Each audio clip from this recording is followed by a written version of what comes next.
So I did my video last night with my mask on, which was freaking hell, right?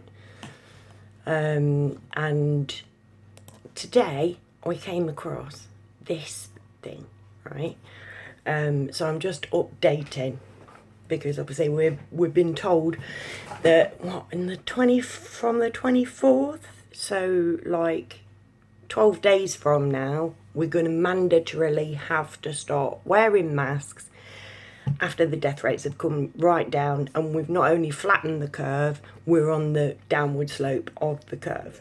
And then now they're saying that in almost a fortnight, face masks are going to be mandatory, right?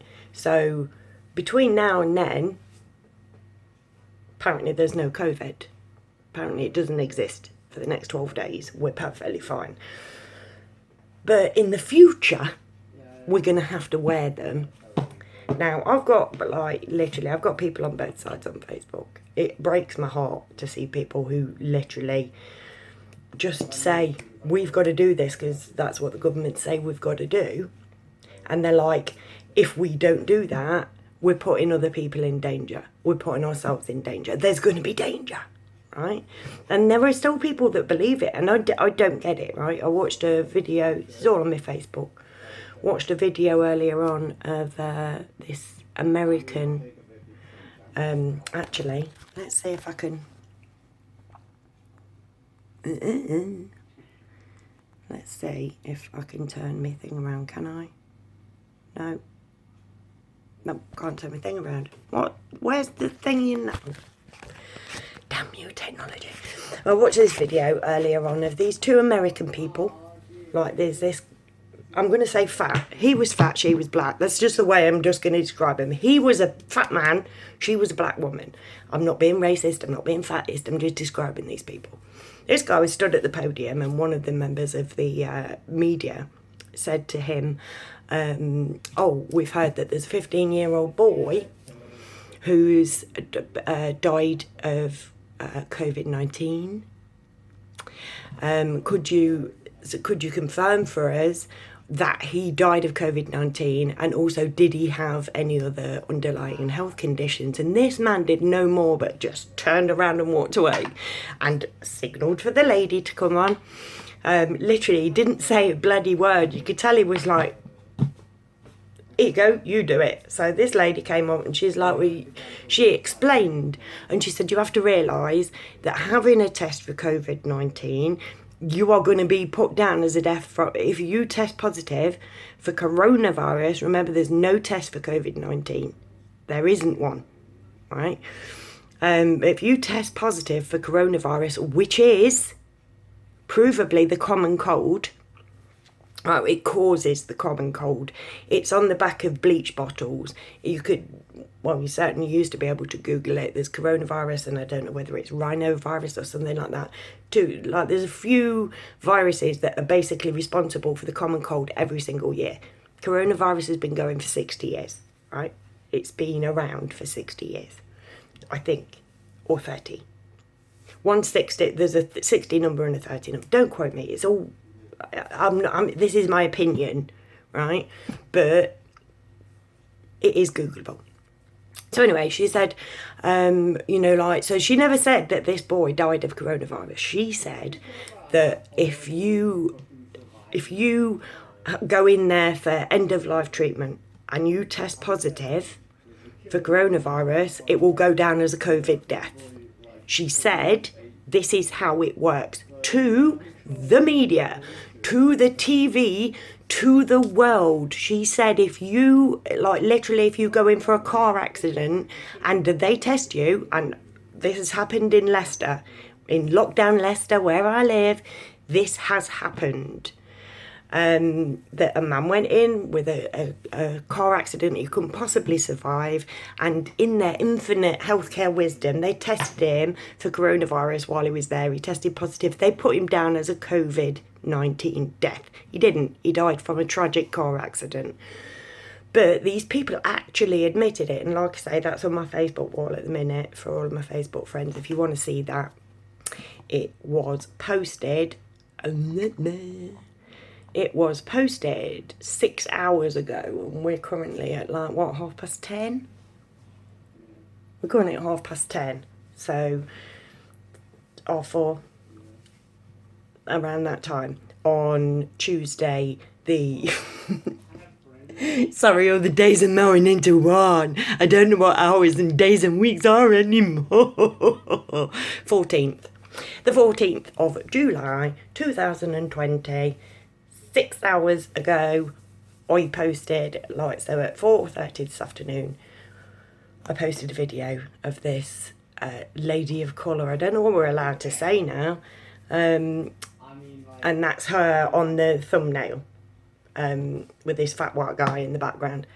And she says that literally, if you don't have to die of COVID-19 to go down as a COVID-19 death, you can die of any other thing. But as long as you test positive for the common cold, for what causes the common cold and other things. Ebola is one of the things. If you have Ebola, you will test positive for COVID-19. They do a test on you. There's like a group of things that are, again, researchable.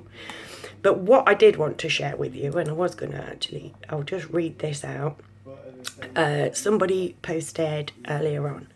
This is information from the Centres for Disease Control and Prevention. So this isn't the government, this is the science. And it says, the N95 mask are designed for contaminated... Hold on a minute. Let's see back with these on. Nope. Getting old, mate. Get in. See if these work. Bit better. Are designed for contaminated environments. That means when you exhale through N95, the design is that you are exhaling into contamination. The exhale from the N95 and other eye masks are vented to breathe straight out without filtration. They don't filter the air on the way out. COVID breath is unfiltered, being exhaled.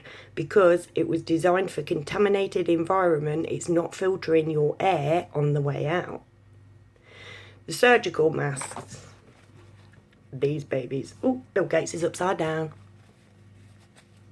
These things, which are absolutely awful.